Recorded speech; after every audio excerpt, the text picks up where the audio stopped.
Halo semua, kembali lagi di channel saya, di channel Rafif. Jadi teman-teman, di video sebelumnya mungkin bahas pengantar gimana pentingnya kuliah gitu ya. Kemudian kenapa sih kita harus kuliah gitu ya. Dan beberapa pertanyaan yang cukup penting untuk dijawab dalam mengambil keputusan untuk kuliah. Mudah-mudahan juga bermanfaat buat teman-teman untuk bisa memberikan perspektif baru dari atas apa yang pernah dialami oleh saya pribadi khususnya, dan saya juga itu hasil banyak ngobrol sih sama teman-teman saya, sama yang lebih senior juga gitu, mendapatkan insight-insight itu gitu. Oke teman-teman, di video kali ini ada 5 pertanyaan utama tentang memilih jurusan saat kuliah. Dan pertanyaan besarnya, kok bisa ya ada istilah salah jurusan gitu?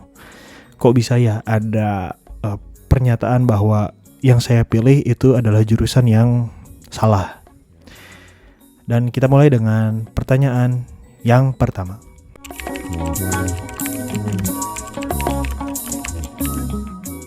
Nah, pertanyaan ini perlu kita lihat kembali, perlu kita tinjau kembali bagaimana definisi menurut teman-teman, apa definisi salah jurusan itu. Barangkali definisi salah jurusan teman-teman dan definisi saya itu bisa berbeda. Hanya saja mostly dan kebanyakan orang menilai bahwa salah jurusan itu adalah, contohnya, kok ngambil jurusan teknik industri tapi kerjanya di bidang digital marketing misalnya.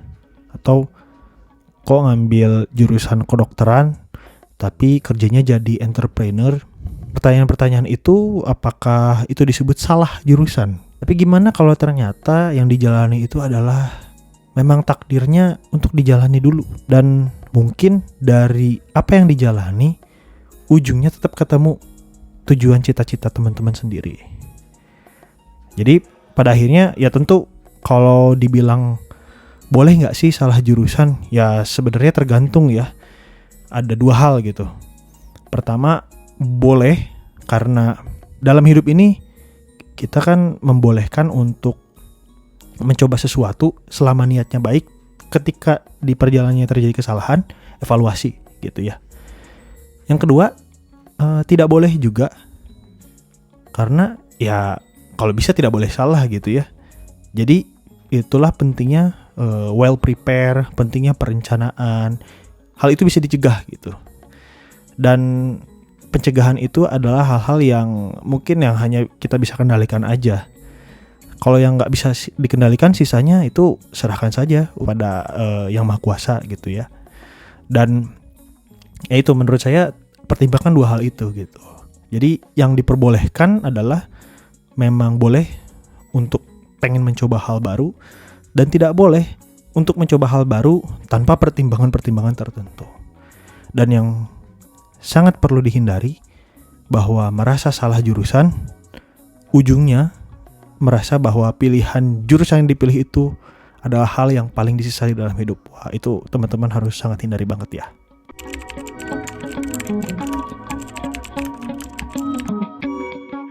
Nah, pada saat milih jurusan perlu dilihat apa aja. Yang pertama tentu selain nanti misalnya milih jurusan teknik industri, nanti kerjanya jadi apa, karirnya seperti apa. Selain hal itu, yang perlu dipertimbangkan adalah 2 hal. Yang pertama, jalur yang teman-teman pilih, apakah jalur certain atau uncertain. Certain itu misalnya begini, jurusan-jurusan seperti kedokteran, arsitektur, teknik sipil, kemudian ya psikologi. Itu adalah jurusan-jurusan yang tidak bisa kalau nggak kuliah dulu gitu. Jadi dokter gitu, kebayang ya kalau ada dokter yang nggak kuliah dulu gitu. Berarti kan apalagi dokternya berkaitan misalnya sama dunia bedah. Nah, ketika membedah orang kan itu kan ada ilmu-ilmunya ya gitu, yang bahkan kalau dipelajari secara otodidak itu rasanya mustahil gitu. Nah, jalur-jalur itu harus teman-teman ketahui terlebih dahulu gitu. Jadi arsitek pun sama, misalnya sama jadi teknik sipil, kan ngebangun bangunan itu nggak boleh asal ya teman-teman ya. Ada perhitungan. Nah itu perlu sekolah gitu. Tidak ada jalur shortcutnya. Jadi memang harus dialami selama beberapa tahun, sekaligus harus punya mentalnya gitu untuk bisa menghadapi kegiatan-kegiatan yang certain path ini gitu.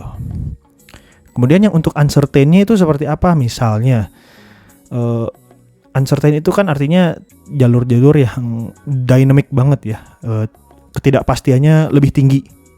Misalnya menjadi ya pengusaha gitu ya, di bidang bisnis gitu ya, di bidang manajemen, di bidang misalnya sosial gitu ya. Tapi sosial pun ini tergantung ya teman-teman. Kalau misalnya teman-teman ngambilnya jurusan-jurusan kayak antropologi, sosiologi, itu kalau bisa tetap jalur yang certain, karena menurut saya itu tetap butuh expertnya gitu ya, di yang sesuai jalurnya. Tapi kalau misalnya bisnis gitu ya, entrepreneur, barangkali mungkin nggak perlu kuliah pun bisa ditempuh gitu. Tapi alangkah lebih baik menempuh lewat jalur kuliah gitu untuk bisa berbisnis. Jurusan manajemen, jurusan marketing gitu ya, jurusan ya termasuk jurusan tourism juga. Untuk apa? Untuk bisa tahu sebenarnya selain knowledge, selain pengetahuan, teman-teman harus tahu attitude kerja di bidang itu tuh seperti apa. Dan selama perkuliahan kan itu kan dilatih ya. Jadi sebenarnya kampus yang cukup ideal itu selain ngasih materinya, tapi juga ngasih ruang untuk mempraktikkan hal-hal seperti itu gitu. Jadi kalau misalnya jurusan bisnis beneran lah gitu ya. Sampai misalnya ngerencanain keuangannya gimana, terus operasionalnya seperti apa, sampai tahu untung ruginya dalam berbisnis gitu.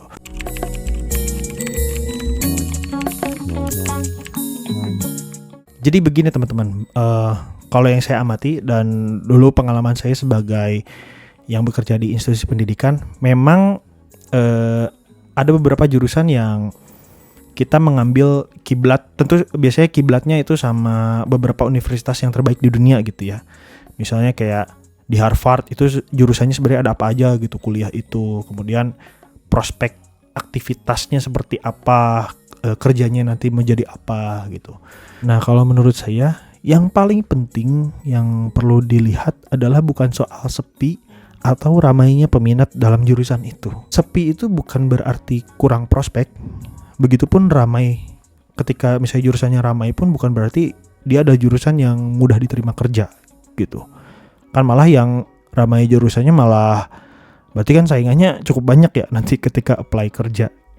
Tapi yang paling penting adalah ketika memilih jurusan itu, pastikan jangan sekedar ikut-ikutan belaka gitu.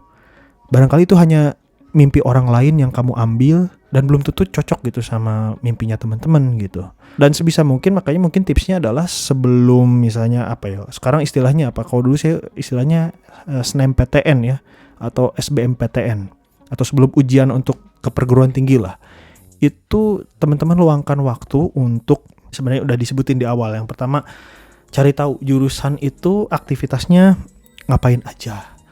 Terus yang kedua, nah sebenarnya kan udah banyak juga di internet kayak di jurusan itu bakal belajar apa aja, kurikulumnya kayak gimana, dari semester 1 sampai semester 8 tuh bakal mempelajari apa aja.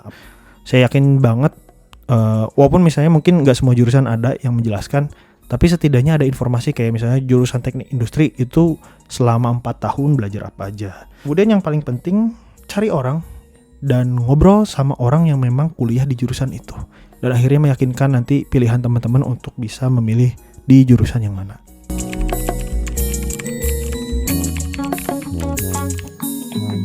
Ini juga pertanyaannya, jawabannya adalah tergantung. Kadang kita ngerasa bahwa hidup itu balap-balapan ya, apalagi soal pencapaian. Padahal kadang-kadang belum tentu juga yang cepat diraih saat itu yang terbaik buat kita. Atau yang terlambat diraih saat itu juga bahwa kita itu terbelakang gitu. Lihat juga penentu faktor-faktor untuk berkuliah. Perlu diingat, yang pertama lihat dulu jenjangnya. D3, D4, dan S1 itu berbeda. D4 sama S1 khususnya ya, yang walaupun disebutnya setara ya, tapi D4 itu lebih vocational.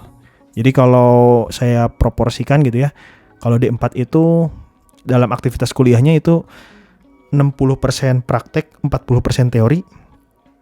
Nah kalau S1 kebalikannya, 60% teori, 40% praktek, kurang lebih begitu. Jadi S1 itu cenderung bisa arahnya lebih menjadi researcher gitu ya, bisa menjadi observer dan lain sebagainya. Jadi sangat output yang sifatnya riset gitu.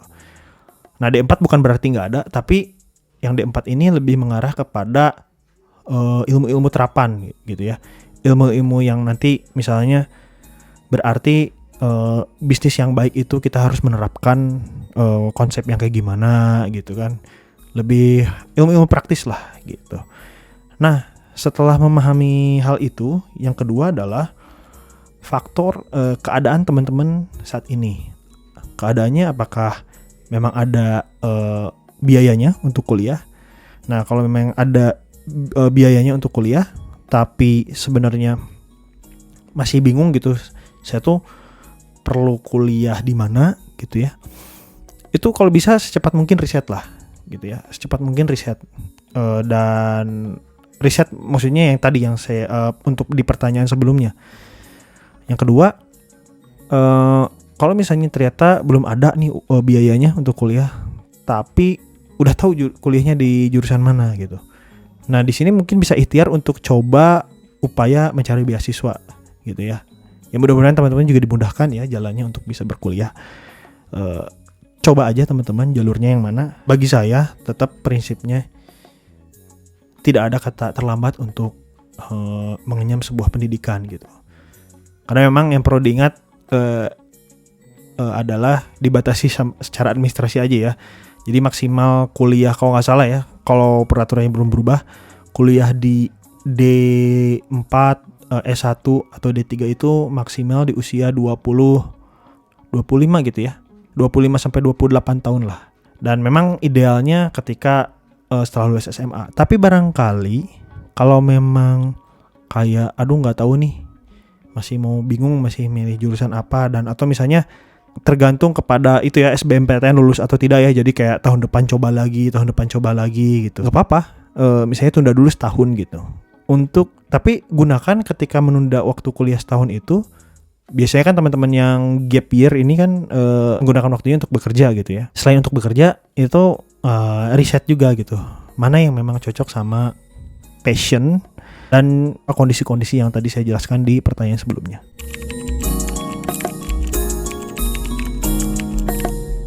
Jawaban ini sangat ditentukan oleh value teman-teman sebagai pembelajar. Yang saya pahami, fungsi pendidikan formal itu cara ideal adalah menumbuhkan rasa ingin belajar sampai ya akhir hayat tentunya. Jadi ketika nanti pas lulus kuliah malah mati ya rasa ingin belajarnya gitu ya, atau tidak berkembang lagi, atau yang penting kerja gitu ya, makanya bakal agak keliru kalau misalnya ketika kalian kuliah tapi tujuannya hanya untuk kerja, hanya ya. Karena kembali lagi, kuliah itu hanyalah toolsnya untuk mencapai purpose teman-teman. Purpose teman-teman itu sebenarnya yang lebih besar itu untuk apa? Misalnya, kalau dicontohkan, barangkali ketika teman memilih jurusan teknik industri, itu hanyalah kendaraan untuk mencapai purpose teman-teman yang lebih utama. Jadi, kuliah itu it's a tools. Kerja pun it's a tools. Kembalikan lagi kepada definisi kuliah lagi. Kuliah itu untuk kerja atau untuk berkarya. Makanya bakal agak kecewa nantinya ketika tujuan kuliah hanya untuk kerja, tapi pada kenyataannya mendapatkan pekerjaan tidak secepat itu. Nah, kembalikan sama purpose-nya teman-teman. Purpose-nya apa? Purpose yang muncul dalam value teman-teman itu sebenarnya gimana? Setiap jalan yang kita ambil pasti ada ujiannya gitu ya. Pasti ada ya diujilah kesabarannya gitu. Makanya yang paling bahaya itu adalah ketika hal yang dipilih kemudian disesali atas pilihannya gitu. Kecewa atas pilihan itu boleh, tapi menyesal apalagi dengan waktu yang lama apalagi sampai menyalah-nyalahkan pilihannya, itu hati-hati banget teman-teman. Nanti teman-teman agak susah untuk kembali bangkit lagi gitu ya. Jadi be wise untuk pilihan jurusan ini untuk mencapai purpose teman-teman. Semoga dengan purpose yang teman-teman pahami selama ini, gali terus purpose-nya, dan kuliah ini ataupun jurusan yang dipilih selama kuliah mudah-mudahan menjadi bisa memberikan jalan dan mencerahkan teman-teman untuk mempermudah untuk segera mencapai purpose-nya teman-teman dalam hidup. Sekian dulu mungkin video kali ini. Kalau misalnya dapat manfaatnya, boleh klik tombol like, dan yang paling penting itu share ke teman-teman yang lain, dan jangan lupa juga subscribe ya. Terima kasih teman-teman, sampai ketemu di video selanjutnya.